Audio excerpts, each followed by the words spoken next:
महाभारत में जिसे महादानी, महान धनुर्धर और महावीर होने का गौरव प्राप्त है, उसे महारथी और रश्मिरथी कर्ण कहा गया है।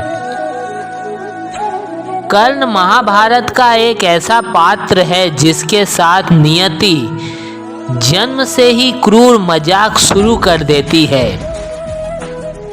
पैदा होते ही मां से बिछड़ना पड़ा, प्रखर मेधावी होते हुए भी शिक्षा से वंचित होना पड़ा। किसी तरह कौशल का प्रशिक्षण मिला भी तो वह भी श्राप के साथ सूत पुत्र कहा गया। अधर्म का साथ देना भी उसकी नियति बन गई थी। जब कर्ण अपने जीवन का सबसे जरूरी युद्ध लड़ने खड़ा हुआ था तो जीवन ने फिर छला। ठीक उसी समय कर्ण को पता चला कि वह तो कुंती पुत्र है, माता कुंती का सबसे बड़ा पुत्र है और पांडवों में सबसे बड़ा भाई है। लिहाजा यहाँ भी बिना लड़े युद्ध में हारना उसके भाग्य में लिख गया।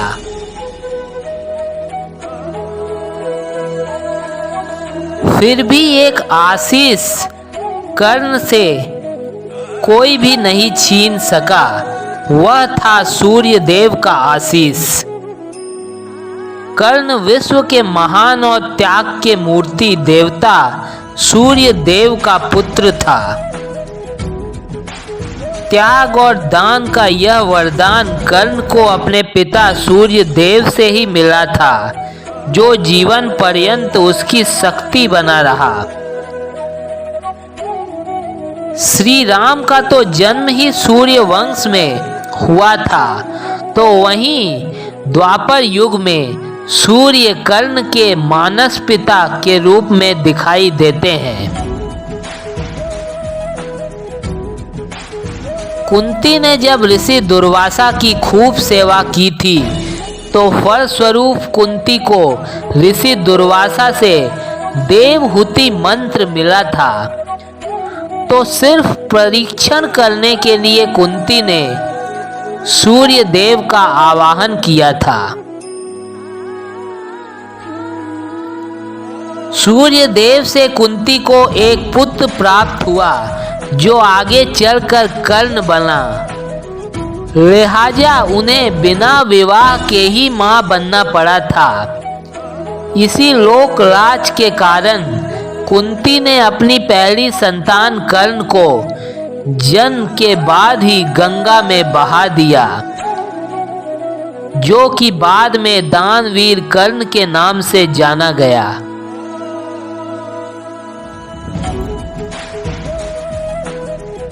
कर्ण के जन्म का रहस्य भी पिछले जन्म में सूर्य देव के एक वरदान में छिपा है।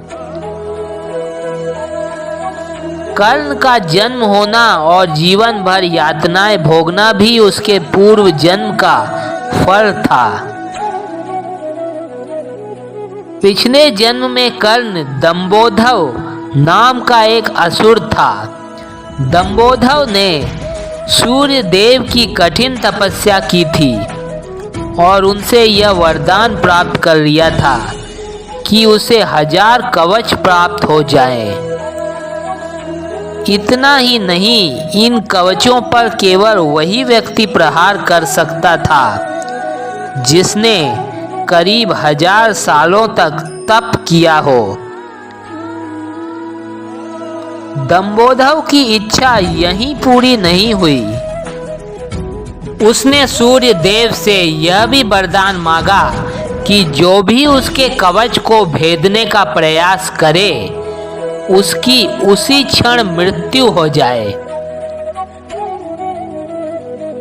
सूर्य देव दंबोधव के तप से बेहद प्रसन्न थे, जिसके चलते उन्होंने यह जानते हुए भी कि दंबोधव इस वर का प्रयोग बुराई को बढ़ावा देने के लिए करेगा, दंबोधव को प्रदान किया।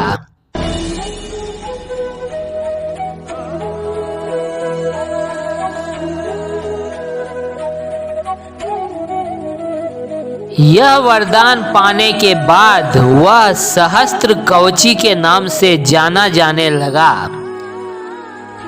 जैसा कि निश्चित था, दंभोदर ने वरदान मिलते ही चारों ओर हाहाकार मचा दिया। जंगलों का विनाश, तपस्वियों की तपस्या भंग करना, यह सब उसका एक नियमित कार्य बन गया। उसके प्रकोप से तंग आकर प्रजापति दक्ष की पुत्री मूर्ति, जिनका विवाह ब्रह्मा के मानस पुत्रों में से एक धर्म के साथ हुआ था, ने भगवान विष्णु की तपस्या कर उनसे दंभोदर के विनाश का वरदान मांगा।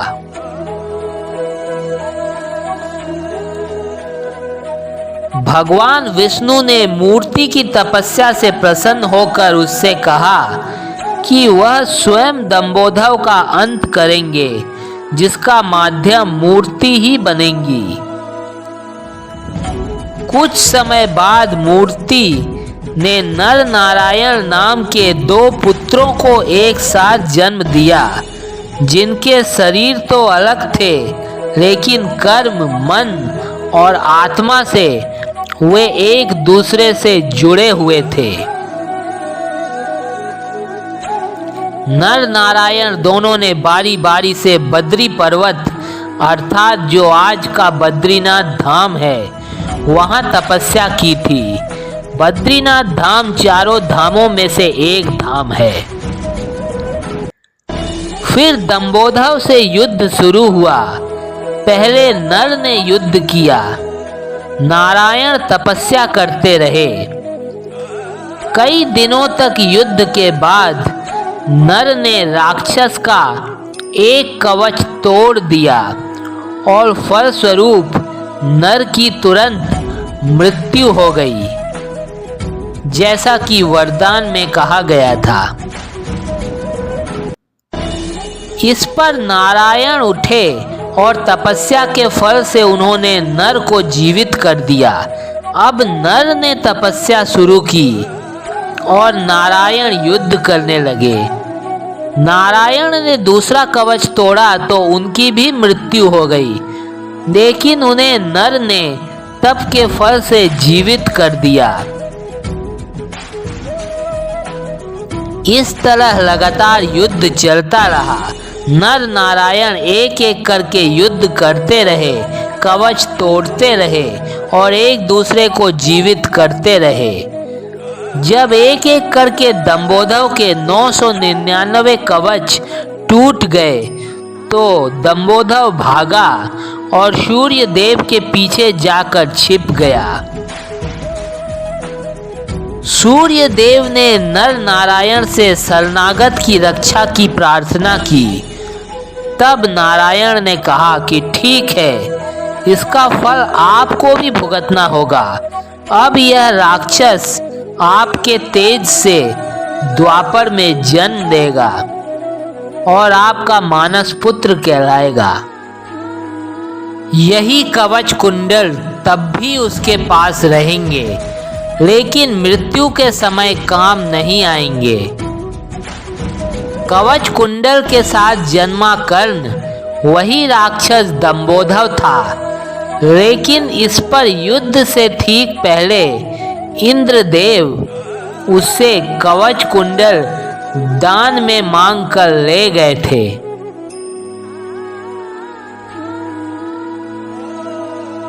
लिहाजा कवच रहा नहीं और अर्जुन की रक्षा हो गई। वरदान के अनुसार अगर अर्जुन कर्ण का वह कवच तोड़ देता तो उसकी भी मृत्यु निश्चित थी।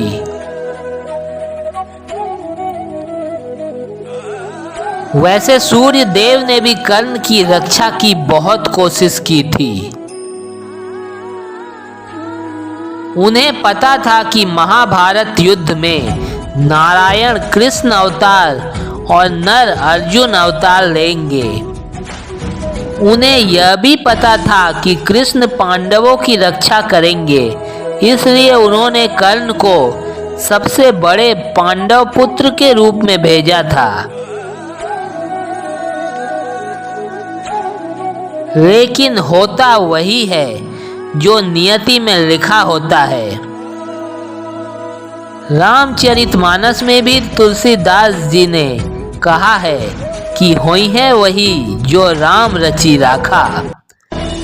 हम लाख कोशिशें क्यों न कर दे, पांडव बनकर जन्म लेने के बाद भी आखिरकार कर्ण युद्ध में अर्जुन के हाथों अर्थात नर के हाथों मारा गया और उस काम में साथ दिया भगवान श्री कृष्ण ने अर्थात नारायण ने। यह कथा महाभारत के आदि पर्व और श्रीमद् भागवत पुराण में कही जाती है, जहां कृष्ण अर्जुन और कर्ण के पूर्व जन्म के रहस्य को बताया गया है।